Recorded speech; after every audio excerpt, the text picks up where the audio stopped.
बेंगलुरु में विपक्षी दलों की दूसरे दिन की बैठक खत्म। बैठक में विपक्षी दलों के गठबंधन का नाम इंडिया तय किया गया है।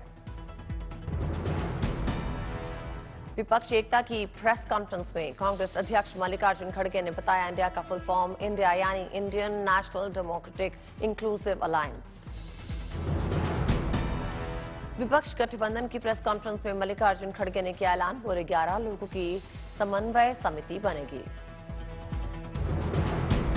अब मुंबई में होगी विपक्ष गठबंधन की अगली बैठक। कांग्रेस अध्यक्ष मल्लिकार्जुन खड़गे ने कहा, बीजेपी ने लोकतंत्र की सभी एजेंसियां ईडी, सीबीआई आदि को नष्ट कर दिया है।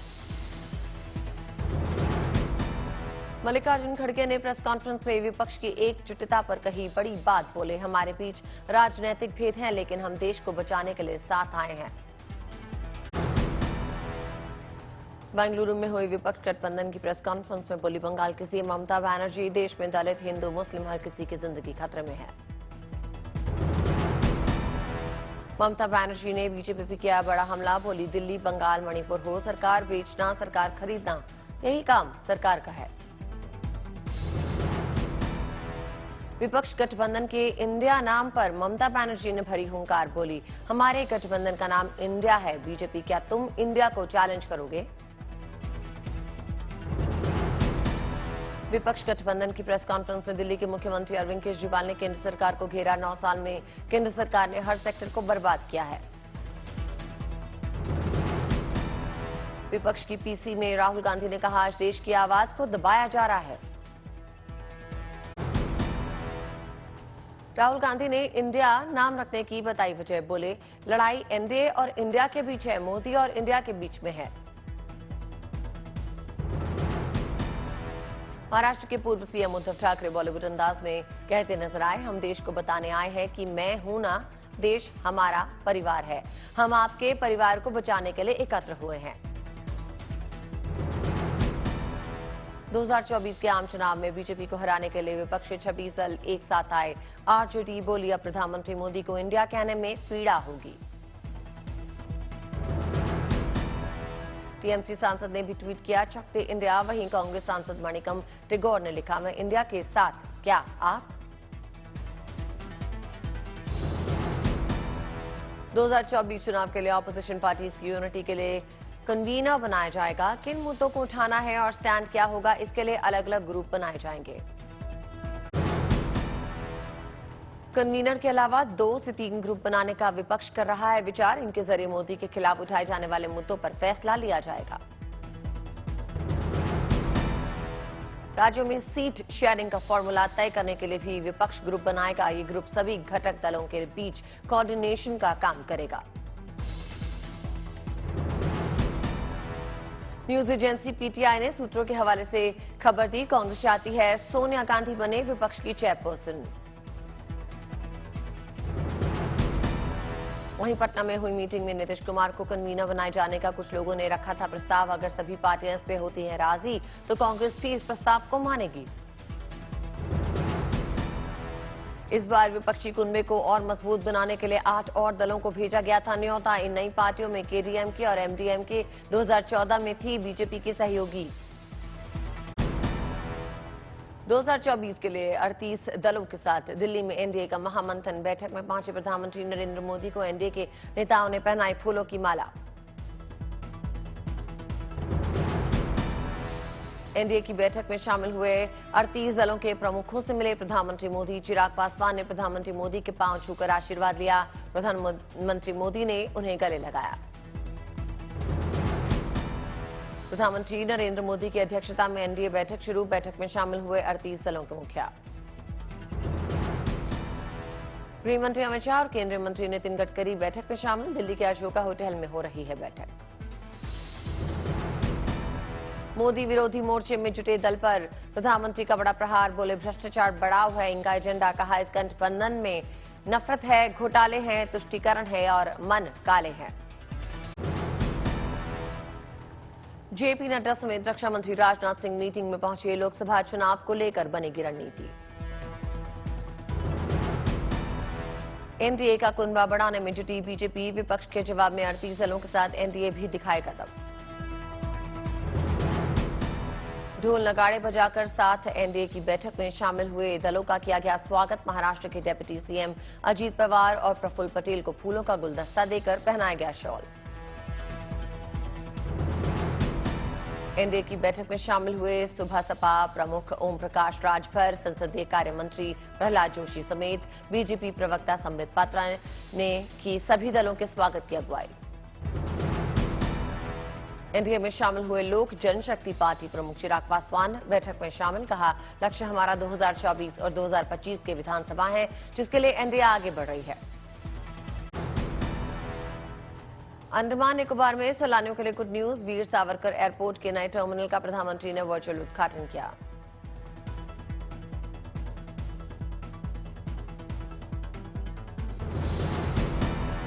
पोर्ट ब्लेयर के वीर सावरकर इंटरनेशनल एयरपोर्ट का नया टर्मिनल 40,800 वर्ग मीटर में फैला है। बनाने में लगे हैं 710 करोड़ रुपए। नए टर्मिनल बनने से एयरपोर्ट से हर रोज 4,000 की जगह करीब 11,000 पर्यटक आ जा सकेंगे।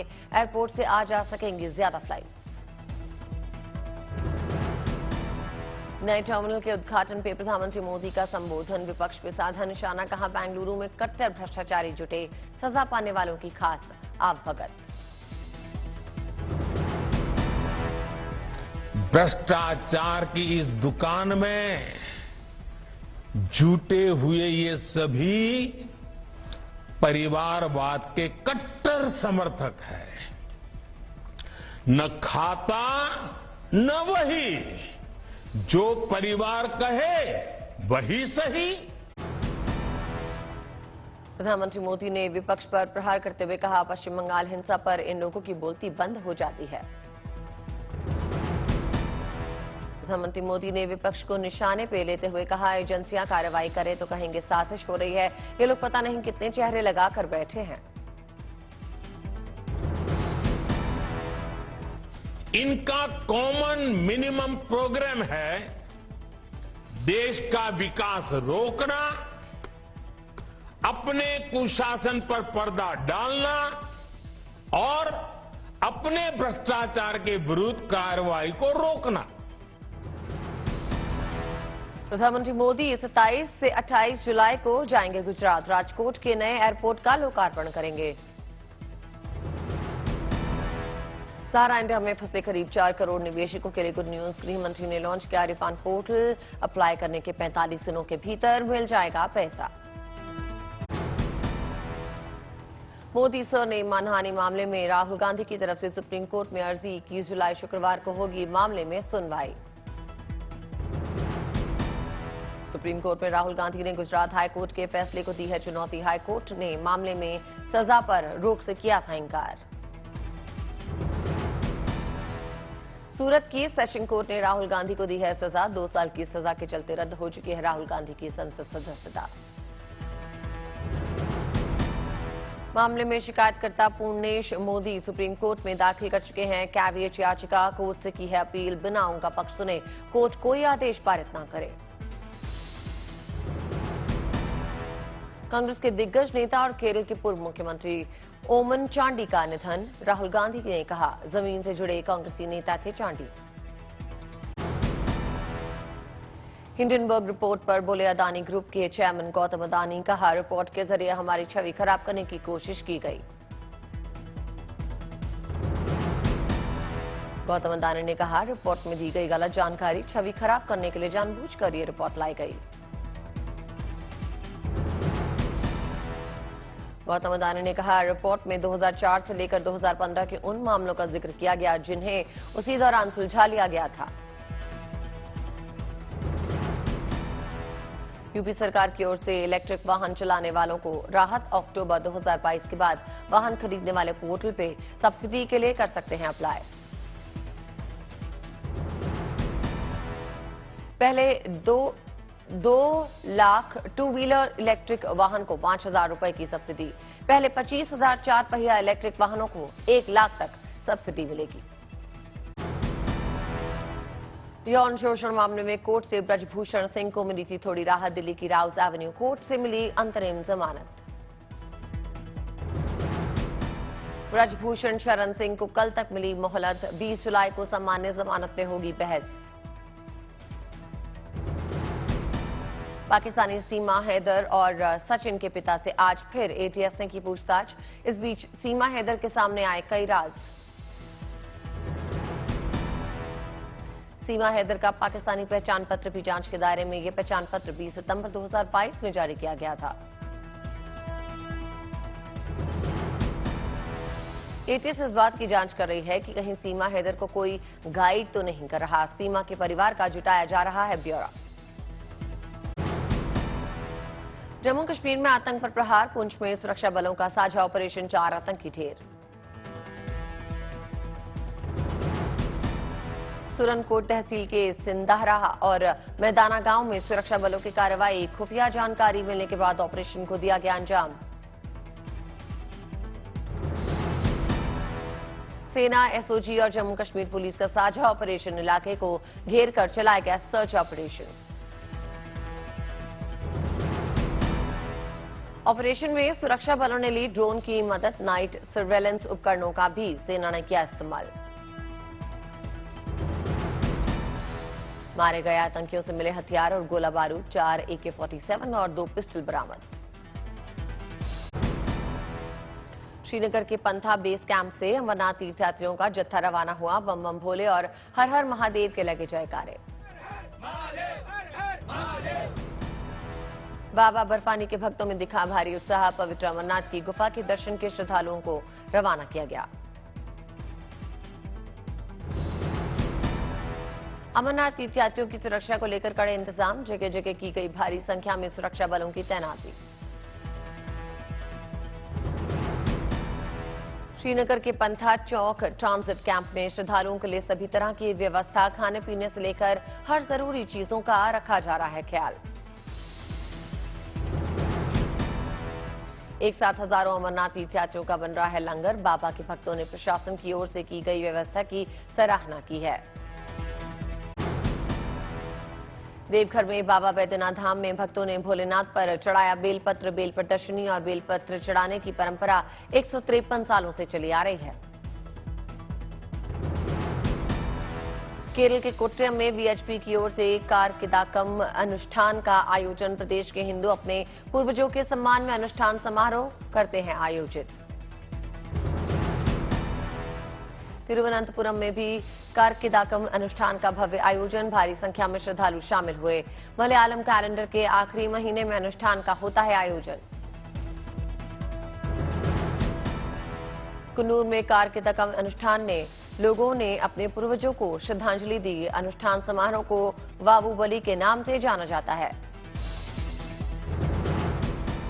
रामेश्वरम में धूमधाम से मनाया गया अमावस्या उत्सव। भक्तों ने विधि विधान से दर्शन पूजन किया। भारी संख्या में श्रद्धालुओं ने आस्था की डुबकी लगाई। हरियाणा के मुख्यमंत्री मनोहर लाल खट्टर ने गुरुग्राम को दी 34 परियोजनाओं की सौगात। 237 करोड़ की लागत से तैयार 34 परियोजनाओं का मुख्यमंत्री ने किया उद्घाटन और शिलान्यास। गया के जामा मस्जिद में नमाज के साथ साथ स्टूडेंट्स को दी जा रही है बीपीएससी एग्जाम की कोचिंग। लाइब्रेरी, स्मार्ट क्लास और आवासीय की भी व्यवस्था। गरीब छात्रों के लिए बना वरदान। जयपुर में जेके लोन अस्पताल में देर रात उठी आग की लपटें। बच्चों को लेकर दौड़े जांबाज। जिस वक्त आग लगी उस समय करीब 30 बच्चे वार्ड में मौजूद थे। मध्य प्रदेश के खरगोन में शिव भक्तों के लिए बन रहा है पुल। जन सहयोग से लाल पत्थरों से बन रहा प्रदेश का पहला पुल। नीमच में 62 टन के ड्रग्स को नष्ट किया गया। 50 करोड़ की कीमत के ड्रग्स थे। आईजी, 4 डीआईजी, 12 एसपी समेत 200 पुलिसकर्मियों की टीम इस अभियान में शामिल थी।